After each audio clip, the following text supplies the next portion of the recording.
үерт автсан. Үерийн улмаас гарсан хохирлыг барагдуулахаар төр хувийн хвшлийн олон байгууллага өнөөдөр хүртэл тусламж үзүүлсээр байгаа юм. Өнөөдөр Нэгдсэн үндэсний байгууллагын хүн амын сангаас энэ аймагт ажиллаж амьдарч байгаа 248 охид бүсгүйчүүдэд ариун цэвэр, эрүүл ахуйн багц бүтээгдэхүүнийг түгээхээр онцгой байдлын ерөнхий газарт гардуулна.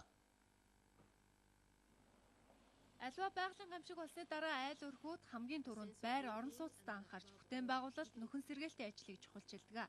Үүний дараагаар ахуйн хэрэгцээг сайжруулах арга хэмжээг шатгараатаагаар авч эхэлдэг.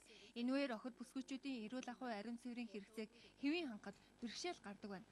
Тухайлбал мөнгө санхүүгээс гадна дэлгүүр хойшоо ажиллах боломжгүй болдог.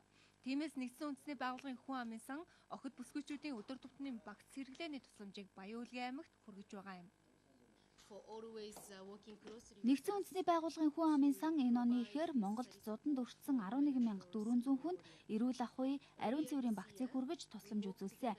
Энэ багцад охид эмэгтэйчүүдийн нөхөн үржихүй эрүүл мэндийн чухал хэрэгцээтэй зүйлс байгаа. Тиймээс яг энэ үед дээрх багцыг Баян-Улгийн аймагт байгаа охид бүсгүйчүүдэд хүргэх нь цагаа олсон тусламж гэдэгт найдаж байна. Нэг хүнд ногдох энэ багцад дотор хувс, оймос, гар нүрийн альчуур, саван, гар чийдэн зэрэг 10 гаруй төрлийн 60 мянган төгрөгийн үнэтэй бараа бүтээгдэхүүн байгаа юм. Энэ нь нийтдээ 248 хүнд 15 орчим сая төгрөгийн тусламж үзүүлж байгаа юм.